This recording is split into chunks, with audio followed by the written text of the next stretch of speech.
Okay, so now I want to go through some different kind of definitions and processes that are part of the Endangered Species Act. So some definitions. Conservation, it's the use of all methods and procedures which are necessary to bring any endangered or threatened species to the point at which the measures are no longer necessary. I will say, if you're not a lawyer, this act is very difficult to read. But it's basically all the different ways that you could work on conserving endangered or threatened species. An endangered species is any species which is in danger of extinction throughout all or any significant portion of its range.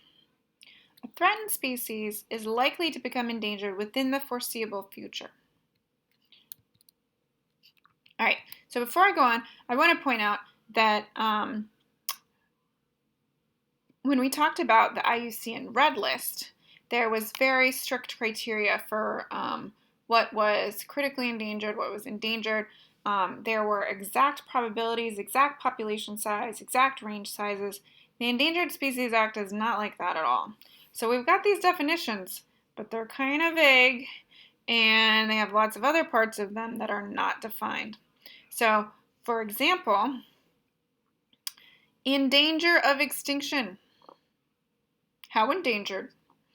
Over what period of time? What probability of extinction? They don't define that.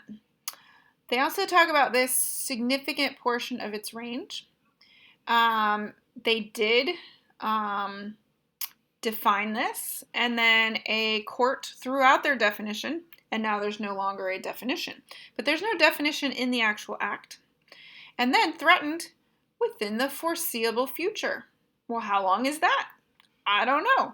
So there's all these questions, which makes it harder to defend different decisions in court because it's not very precise. And so a lot of times they're dealing with precedent. So what has been done generally, and the courts will use that to make decisions. All right, so there are three different Endangered Species Act processes.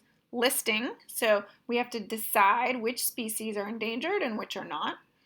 And I told you that in Europe, a lot of those countries use the IUCN Red List to automatically list things and delist things. The Endangered Species Act does not do that. We spend lots and lots of effort deciding which things are endangered or not in our own country. There's critical habitat designation, so that's protecting habitat for a particular endangered species. And then there's protection of the endangered species itself. So first up is the listing process. So what can be listed? Species can be listed, subspecies can be listed, and something called a distinct population segment, but only if it's a vertebrate. Distinct population segments are populations or areas with several populations that have something very unique about them. They might have very unique genetics, they might have particular behaviors, things like that. Also important to note, both national and international species can be listed under the Endangered Species Act. And we'll talk more about the international species part at the very end of this chapter. So the listing process is basically selecting which species are endangered, which ones are threatened, and which ones don't belong on the list at all. They have a number of threats for listing as defined by the Endangered Species Act. It could be basically habitat destruction, overutilization, that's basically overexploitation. There's disease or predation. Inadequacy of existing regulatory mechanisms, so not good enough laws, I guess. And then other natural or man-made factors affecting its continued existence. So basically this last one covers anything that could cause something to be endangered. So if it's endangered and there's not a clear human cause, it still can be listed as an endangered species for conservation. For listing, the Fish and Wildlife Service uses the criteria called the 3 R's, and these are redundancy, basically are there multiple populations in order to safeguard from catastrophes. The idea of redundancy is that we never want only one population, because what if a tornado comes through? What if there's a flood? So we want there to be more than one population so that if a catastrophe happens, the species doesn't automatically go extinct. And so this is an easy criteria. If there's only one population left and it's vulnerable to catastrophes, which almost everywhere is vulnerable to some kind of catastrophe, whether it's a flood or an earthquake or a tornado or a hurricane or volcanoes, whatever. One of those things is probably going to apply to most areas. And so redundancy. The second one is resilience. The question here is, can the species maintain itself with inevitable demographic and environmental stochasticity?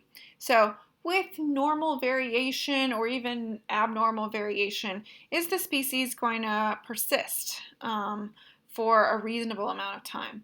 If something changes, will it bounce back? So that's what resilience really is. If there is some kind of threat that lowers the population, will it come back on its own? That's what demographic and environmental stochasticity is. What if there's a short drought or it rains less this year? The population might go down. If it has resilience, it will come right back up to where it was before. Representation is the third one. And this one asks, does the species have enough diversity to adapt to changing environmental conditions? This is kind of genetic variability, genetic biodiversity.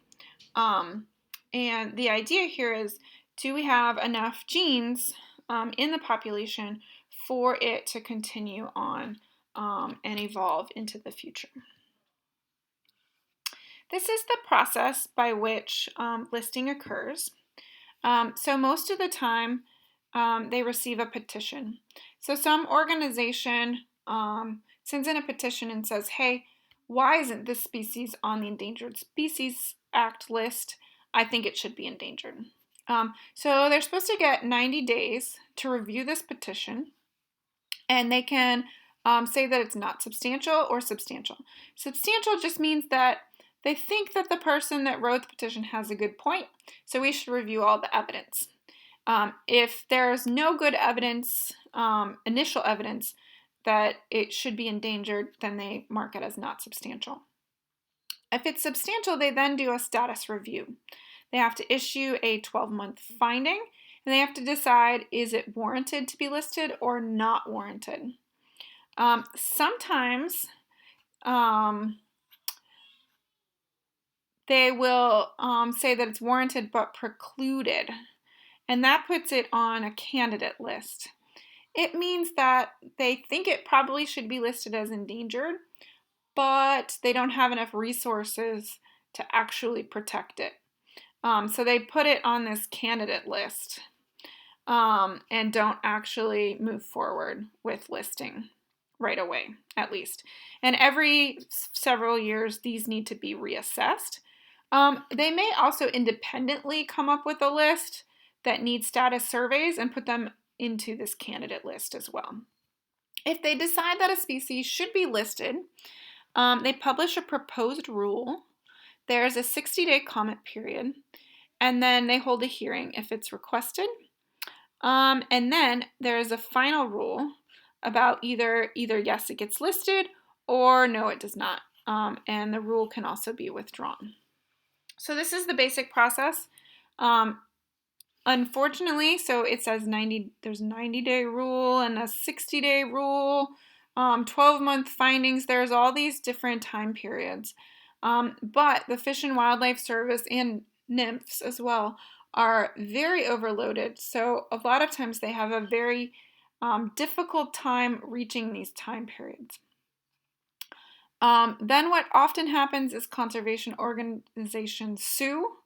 And unfortunately, this is often the only way to push forward and make sure that species get protected. And so this is a way that different nonprofits push to get more species protected that they think need to be protected. But there's basically not enough money to fund the Endangered Species Act as allocated by Congress, and so these lags are often much, much longer than the time periods listed here.